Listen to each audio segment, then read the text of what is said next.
សូមជូនរឿងព្រេងនិទានខ្មែររឿងក្អែកខ្វែកជាសត្រូវនឹងគ្នាមានដំណើរថាកាលពីដើមឡើយសត្វវងបាសាបាសីទាំងអស់សុទ្ធតែមានពណ៌សដូចគ្នាទាំងអស់ខុសគ្នាតែរៀងរើតែប៉ុណ្ណោះដោយខ្លាចមានការច្រឡំបាក់សីបាក់សាទាំងអស់ក៏ប្រជុំគ្នាសម្រាប់លាបពណ៌ខុសពីគ្នារៀងខ្លួននៅសល់តែខ្វែកនិងក្អែកដែលមិនទាន់បានលាបពណ៌ខ្វែកសួរក្អែកថាបងក្អែកបងចង់គូពណ៌អ្វីទៅក្អែកឆ្លើយថាស្រេចតែបងខ្វែកឯងទៅចោះព្រោះបងជាងគំនូស្រាប់ខ្វែកឆ្លើយថាបើដូច្នេះចាំខ្ញុំគូឲ្យព្រោះលេចពណ៌ល្អស្រស់ប៉ុន្តែបងក្អែកឯងគួរតែឲ្យខ្ញុំមុនសិនគូឲ្យខ្ញុំមកចាំខ្ញុំគូឲ្យបងឯងពេលយប់ខ្វែកក៏គូពណ៌ខ្វែកក្រវេមក្រវាមតាមតែចិត្តចង់នឹកគូលុះដល់ពេលយប់ងងឹតខ្វែកក៏ហៅក្អែកមកប្រជុំគ្នាហើយលេខជើងមួយខ្ទះធំយកកំណាត់ជ្រលក់លាបពេញសពខ្លួនទាំងអស់របស់ក្អែកព្រឹកឡើងក្អែកទាំងអស់ពណ៌ខ្មៅគ្រប់គ្នាខឹងខ្លាំងក្អែកខឹងខ្លាំងណាស់ក៏ប្រមូល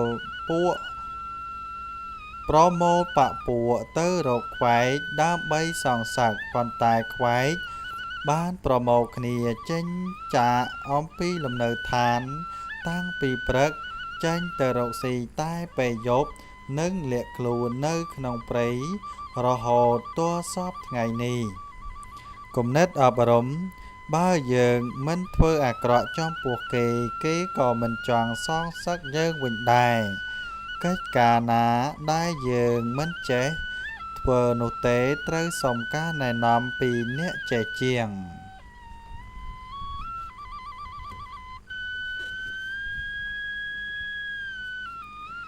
រឿងកង្កែបចង់បានចៅវាយ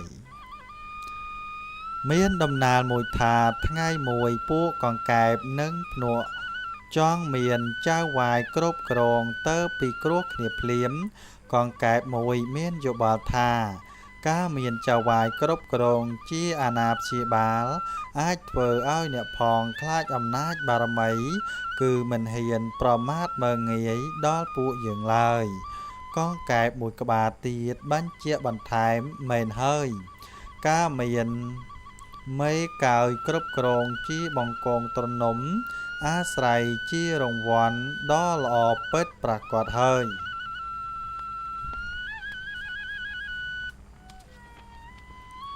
ព្រោះបើគេខ្លាចអំណាចរបស់ម្ចាស់យើងគេក៏គង់ខ្លាចដល់ពួកយើងដែរជាមិនខានគិតហើយពួកកង្កែបក៏នាំគ្នាបួងសួងទូលថ្វាយរឿងនេះដល់ព្រះឥន្ទ្រាធិរាជដើម្បីសុំឲ្យម្ចាស់គ្រប់គ្រងតាមបំណងដែលគេបានពិគ្រោះគ្នាស្រាប់តែព្រះឥន្ទ្រាធិរាជក៏បោះកំណាត់ឈើមួយមកក្នុងបឹងធ្វើឲ្យវងកង្កែបសប្បាយចិត្តជាខ្លាំងព្រោះបានដេកអង្គុយលោតទុំចុះឡើងនៅលើកំណាត់ឈើនោះដែលទុកដូចជាបង្គងទំនុំសម្រាប់ពឹងពាក់មួយប្រពៃប៉ុន្តែថ្ងៃក្រោយមកពួកកង្កែបក៏នាំគ្នាពិចារណាទៀតថាណែលោកម្ចាស់កំណាត់ឈើចៅវាយរបស់យើងនេះមួយថ្ងៃគ្មានសិទ្ធិអំណាចអ្វីឡើយបានតែអណ្ដែតនៅលើទឹកធម្មតាយើងចង់បានចៅវាយដែលពូកែអាចមានកម្លាំងបង្ក្រាបទាំងខ្មាំងក្នុងនិងខ្មាំងក្រៅទៅល្អកង្កែបមួយទៀតបន្ថែមគំនិតថាមែនហើយយើងត្រូវតែទូលសុំព្រះឥន្ទ្រាធិរាជឲ្យបដូរចៅវាយចាស់យើងនេះចោលទៅចាំព្រោះមិនពូកែមិនចេះធ្វើអីសោះព្រះឥន្ទ្រាធិរាជឮពាក្យបួងសួងថ្មីរបស់ពួកកង្កែប ក៏និមិត្តកំណាត់ឈើឲ្យคล้ายទៅជាសត្វតងភ្លៀមដែលមានសមត្ថភាពអាចចឹកត្រីស៊ីបានផងនោះក៏ចឹកកង្កែបបានទៀតធ្វើឲ្យកង្កែបជាច្រើនភ័យច្របោកច្របល់រអ៊ូរតំថាពុទ្ធោអើយចៅវាយថ្មីរបស់យើងចំជាពូកែមែនចាប់ពួកយើងស៊ីរហូតនេះជាកម្មពីរបស់យើងហើយគំនិតអប់រំការចង់បានអ្វីដែលខុសទំនងតែងតែទទួលផលត្រឡប់មកវិញនៅការវិនិច្ឆ័យខ្លួនឯងបែបនេះចូលកុមារទាំងឡាយស្គាល់ខ្លួនឯងឲ្យច្បាស់សិនមុននឹងសំណូមពរឲ្យចង់ឲ្យអ្នកមានអំណាចជួយអ្វីមួយ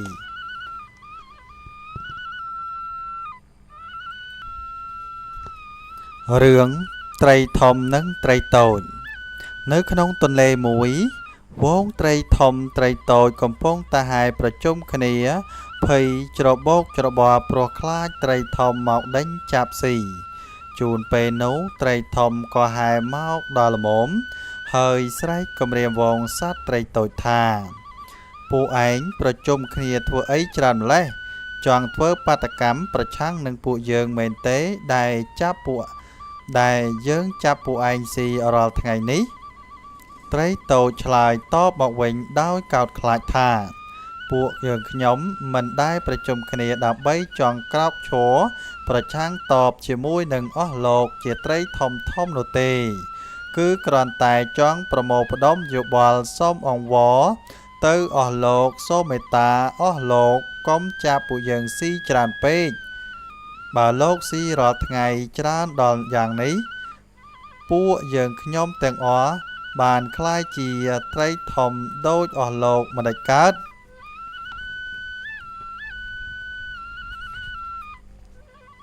ត្រីធំសើចគំរាមមកវិញថាពួកឯងនេះជាត្រីតូចតាចនៅតែតូចយ៉ាងនេះមិនអាចប្រែក្លាយជាត្រីធំដូចយើងបានទេ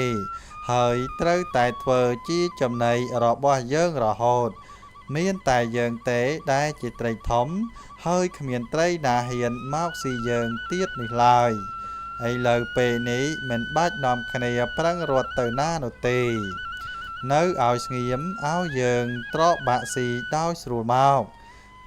នៅពេលដែលត្រីតូចកំពុងតែផិតភ័យច្របោកច្របល់ព្រោះតែត្រីធំហែខ្វែត្រង់នឹងត្របាក់ស៊ីនោះស្រាប់តែឮសូរឆេវឆាវ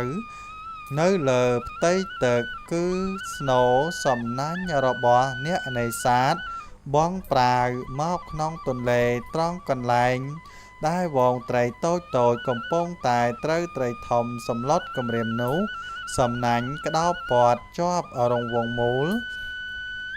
ដែលជាគ្រោះមហន្តរាយយ៉ាងធ្ងន់ធ្ងរសម្រាប់ត្រីទាំងអស់ប៉ុន្តែទោះបីយ៉ាងនេះក្តីក៏ត្រីតូចបាននាំគ្នាហែសម្រុកបោកតាមប្រហោងក្រឡាសំណាញ់ចេញទៅអស់រលែងគ្មានសល់មួយនៅតែត្រីធំប៉ុណ្ណោះទោះបីប្រឹងបោលចេញយ៉ាងណាក៏មិនរួចដែរហើយត្រូវម្ចាស់សំណាញ់លើកសំណាញ់ឡើងចាប់បានទាំងអស់គ្នាយកទៅធ្វើជាម្ហូបអាហារអស់រៀងទៅរឿងនេះមានកេតេអប់រំថាធម្មជាតិសត្វលោកនៅលើផែនដីនេះសុទ្ធតែមានជោគជតាផ្សេងគ្នាមិនអាចគេចរួចឡើយចូលកុមារទាំងឡាយកុំទម្លាប់ចិត្តថាមានតែខ្លួនប្រាណបើ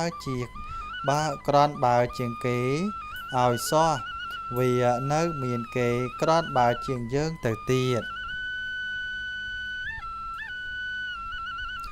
បាទលោកអ្នកនាងស្ដាប់ជាទីរាប់អានរឿងព្រេងនិទានខ្មែររបស់ខ្ញុំបាទចប់តែប៉ុណ្ណេះសូមអរគុណដល់ប្រិយមិត្តដែលតែងតែតាមដានស្ដាប់តាំងពីដើមរហូតដល់ចប់មុននឹងបែកគ្នាកុំភ្លេចជួយចុច Subscribe ដើម្បីទទួលបានរឿងព្រេងនិទានខ្លីៗនៅពេលក្រោយខ្ញុំបាទសូមអរគុណសូមជម្រាបលា